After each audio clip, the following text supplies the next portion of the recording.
자, 은행증권보험사에서 공통적으로 판매하고 있는 상품 딱 하나, 펀드입니다.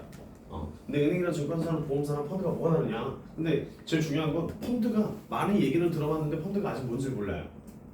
그죠? 펀드가 정확하게 뭐예요? 자, 펀드부터 한번 써볼까요? 자, 우리 주식쟁이가 있으시고 우리 펀드도 있는데요. 주식쟁이는 그 펀드가 아니 주식이 단위가 뭐예요? 한 주. 그죠? 주라고 얘기하죠. 단위는. 펀드는 뭐예요? 상품 뭐라고 그 부를까요? 종목. 종목이 아닌가? 땡이에요.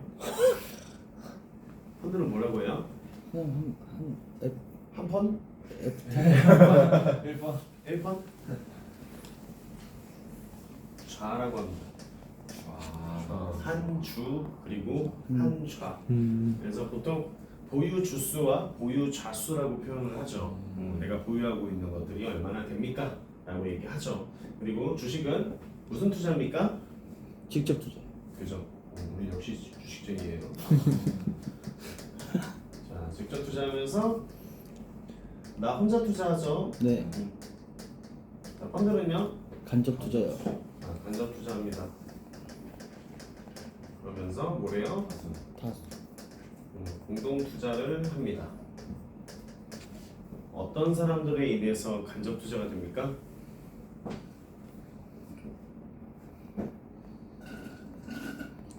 사는 사람들. 자, 전문 기관이 뭐예요? 펀드면 애널리스트 금융상품. 은행, 증권, 보험사가 전문 기관입니다. 그리고 전문가에 의해서 투자가 됩니다. 라고 얘기하죠. 누구예요? 애널리스트. 애널리스트는 주식이고요. 펀드 매니저. 펀드 매니저죠. 네, 펀드 매니저입니다. 이런 분들로 인해서 간접적인 투자를 할 수 있는 겁니다. 자, 주식은요. 아까 저번에도 말씀드렸을 거예요. 주식은 전 세계에서 어찌됐든 증시로 봤을 때 가장 큰 시장이죠. 근데 모든 투자를 다 할 수 있어요. 주식은 실제로 모든 투자를 다 할 수 있는데 여기에서 펀드가 뭘 빼온 거죠. 주식에 있는 성향 자체에서. 자, 주식에 대표적으로 투자하는 방법 중에 어떤 투자를 가장 대표적으로 합니까? 우량주.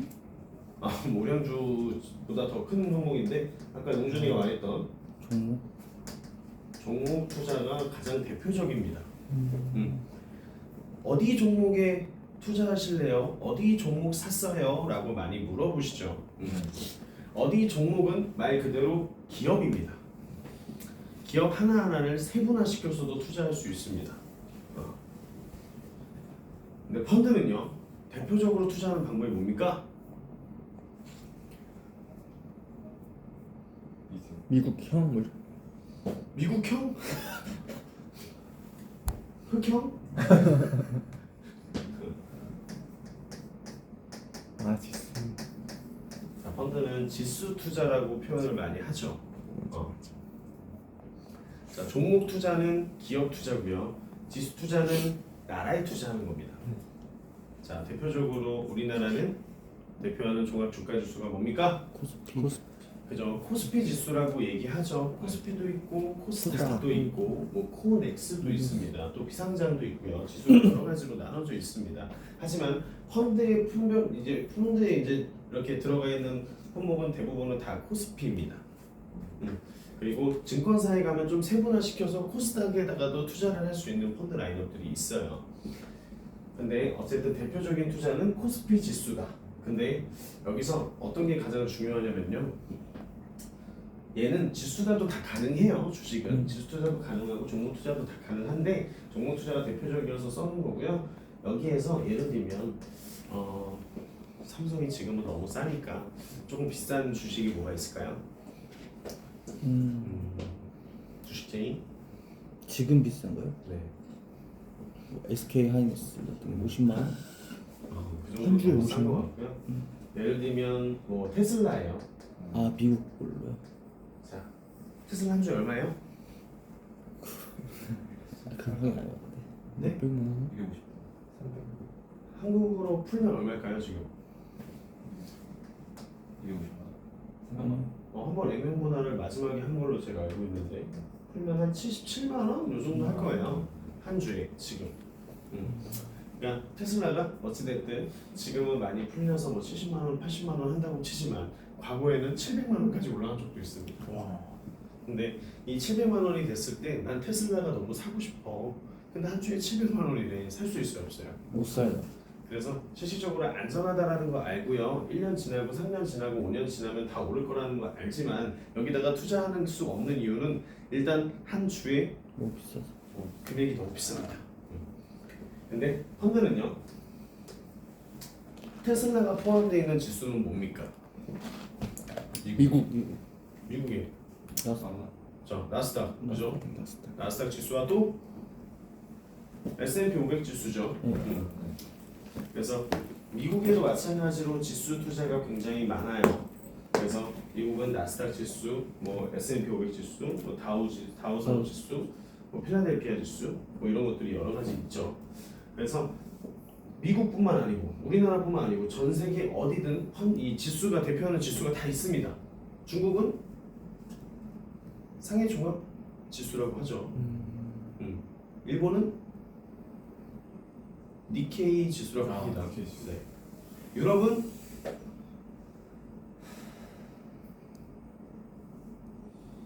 유로라고 해요.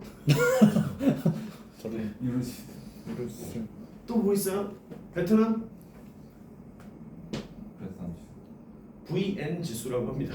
그러니까 되게 다양하게 많아요.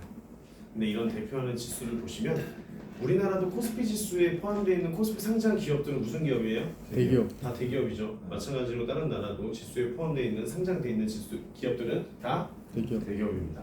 그런 대기업에다가 투자를 한다면 조금 더 안정적일까요? 안정적이지 않을까요?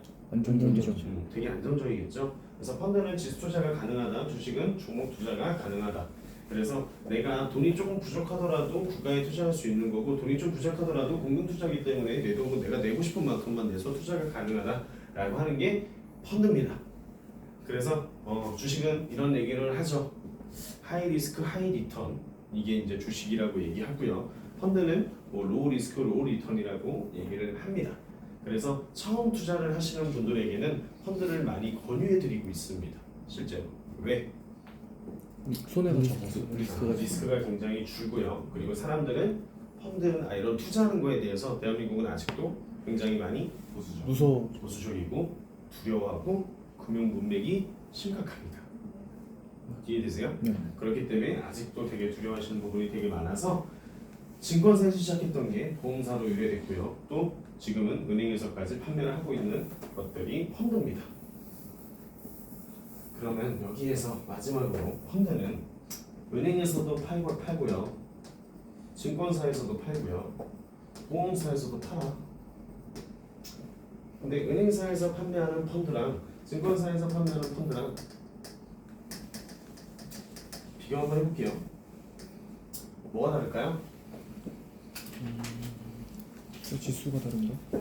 세분화가 다른. 일단 사업비가 있어요. 사업비 자체는 은행은 사실상 거의 1% 미만이라고 생각하시면 되고요. 증권사는 한 3% 정도 나온다고 생각하시면 돼요. 그리고 보험사마다 좀 다를 수 있겠지만 5%에서 7% 정도 됩니다. 어떤 펀드냐에 따라 달라요. 다르긴 하지만 대부분 지금 이제 저희 회사 기준으로 봤을 때 이 정도 됩니다. 또 펀드 유형 자 선택해야 돼요. 내가 뭐 나 중국이 할 거야. 그럼 중국을 하나 선택하는 겁니다. 증권사도 마찬가지로 선택해야 됩니다. 그리고 그 이후에 펀드 변경은 되지 않아요. 설정 이후에 1년 동안, 2년 동안 미국 하면 미국만 계속해요. 네. 그 수익이 날 때까지 어느 정도 기간을 보시고 그냥 계속 하시는 거고요. 상품형으로 나와 있는 은행사 같은 경우는 그렇고요. 증권사는 내가 상품형으로 나와 있지 않은 거에 투자도 할 수 있습니다. 주식처럼. 그걸 뭐라 해요? ETF라고 하죠. ETF? 주식처럼 투자할 수 있는 펀드도 있어요. 그리고 보험사는 펀드 유형을 선택해도요 1년에 12번까지 펀드 변경이 가능합니다. 그래서 언제든 수시로 뭐 미국으로 하다가 중국으로 하다가 베트남으로 갔다가 할 수 있습니다. 그래서 펀드 변경이 좀 자유롭다라는 거라는 게 있고요. 기간이 얘는 1년, 얘는 기간이 따로 정해져 있지는 않아요. 넣어도 되고 안 넣어도 됩니다. 얘는 뭐 한 3년, 5년 정도 넣으셔야겠죠. 기간은 1년, 자유, 얘는 한 5년 이상이라고 생각하시면 돼요. 그리고 세금, 얘 세금 내고 세금 면제죠. 이자 지급 방식 단리, 공리죠. 여기서 가장 중요한 포인트 딱 하나입니다. 저가 생각하는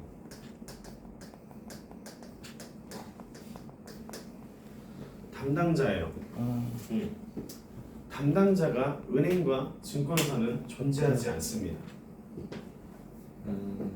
맞죠? 실제로 은행에서 펀드를 하나 가입했는데요. 제 고객이 마이너스가 7%가 됐어요.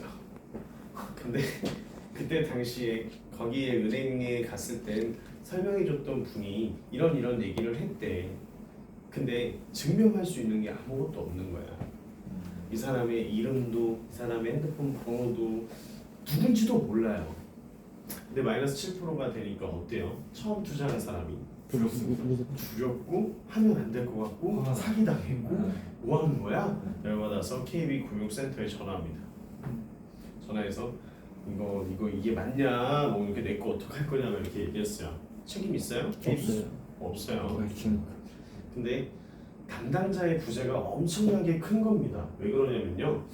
저는 이렇게 생각해요. 담당자가 만약에 증시가 떨어지면요, 증시가 하락한 이유에 대해서 조금의 피드백이라도 준다면요, 이 사람은 조금 더 믿고 맡길 수 있습니다. 더 오랫동안 참을 수 있죠. 근데 아무런 피드백이 없이 나 스스로가 예를 들면 주식처럼 내가 잘 모르고 투자할 때 주식을 딱 보다 보면 갑자기 올라갈 때가 있고 갑자기 떨어질 때가 있어요. 근데 올라갈 때는 왜 올라갔는지 찾아보지도 않아. 근데 떨어지면 조금 궁금한 거야. 한번 찾아봐. 어때요? 이미 다 떨어지고 난 후입니다. 근데 여기서 이런 생각을 꼭 하셔야 됩니다. 담당자가 있으면 미리 한 번 더 체크해 줄 수 있고요. 담당자가 있으면 물어볼 사람이 있습니다. 그죠? 그 물어볼 사람이 있는 건 은행은, 증권사는 얘네들이 개인정보를 아무것도 모르죠. 하지만 보험사는 담당자가 정확하게 지정돼 있습니다. 그렇기 때문에 담당자 이씨 투자를 같이 한번 해보시는 게 가장 중요합니다. 그러면서 복리와 비과세와 펀드 투자를 같이 크로스해는 거죠. 그럼 펀드 투자를 해서 연간 수익률 12% 또는 24%만 놔도요, 3년 만에 내 원금이 2배가 되겠죠. 24%의 수익률이 나면 원금의 2배가 돼요. 주식으로 3년 만에 100% 만들 자신 있어요? 힘들어요. 근데 3년 만에 펀드로 24%날 자신은? 있어요. 그래도 주식 100% 만드는 것보다 나을 것 같아. 맞죠? 네. 자, 이렇게 됐을 때 조금 더 안정적으로 투자할 수 있는 방안은 있습니다 라고 조금 말씀드려요. 그래서 여기서 마지막에 정리를 한번 해드립니다. 여기까지 궁금한 거 있어요? 질문 있습니다. 네. 그 보험만 이제 그 상품 변경이 가능하다고 했는데 변경할 수 있다고 하셨는데, 제가 이게 변경할 때 그러면은 그 뭐 사업비 이런 것 때문에 금액 더 주는 거 뭐 그런 항목이 있어요 혹시? 펀드 변경할 때요? 네. 아니요, 펀드 변경할 때는 사업비가 뭐 추가적으로 들거나 이런 건 없어요. 그냥 상품의 기능이 이미 다 들어가 있고 사업비가 이미 이 상품 자체를 만들면서 이런 기능을 했던 거에 대한 사업비를 이미 다 내고 있어서 보험 사업비가 제일 비싼 거예요. 보험에서 사업비가 제일 비싸잖아요. 또 질문 있어요. 그러면 그 사업비가 높은 이유가 있을 텐데 이게 나중에 고객이 봤을 때 그러니까 높긴 하지만 나중에 좀 더 뭐 수익률 가져갈 수 있다 이런 부분도 있어요. 다른 증권사나 은행에 비해서. 그러니까 사업비가 높은 거에 대한 가장 첫 번째 이유는 은행이랑 증권사는 단기고요. 그리고 보험사는 장기여서 일단 사업비가 높은 거고요. 그리고 일단 두 번째는 보험사는 전체적으로 기능 자체가 사실 복리이자와 세금 혜택 줄 수 있는 것 자체가 사실 말이 안 되는 거거든. 그래서 상품화를 만들어 버린 거잖아요. 그러니까 상품화를 만들어서 예를 들면 이런 것이 자산운용사에서 증권사한테 하달해서 상품화를 만드는 게 아니잖아. 증권사는 네. 그냥 가서 펀드 하나 선택해서 펀드 그냥 넣는 거거든요.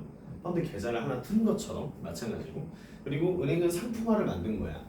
상품화를 만들었기 때문에 펀드를 변경할 수 없는 거예요. 매수와 매도를 하기가 어려운 거지. 해지를 하지 않는 이상. 근데 보험사도 마찬가지로 자산운용사로 가지고 왔는데 여기에서 보험 상품을 같이 결합시켜 버린 거죠. 그러니까 어때요?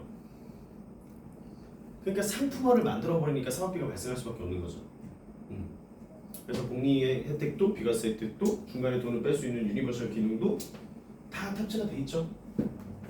그러니까 이런 기능을 넣으려면 자연스럽게 사업비가 비쌀 수밖에 없죠. 저도 질문 있어요. 네. 그 실제로 보험료를 납부를 하면 사업비가 빠지고 이제 투자되는 금액이 이렇게 있을 텐데 그 금액의 수익률이 24%가 되면 그 금액의 24%를 전체를 다 주는 건지.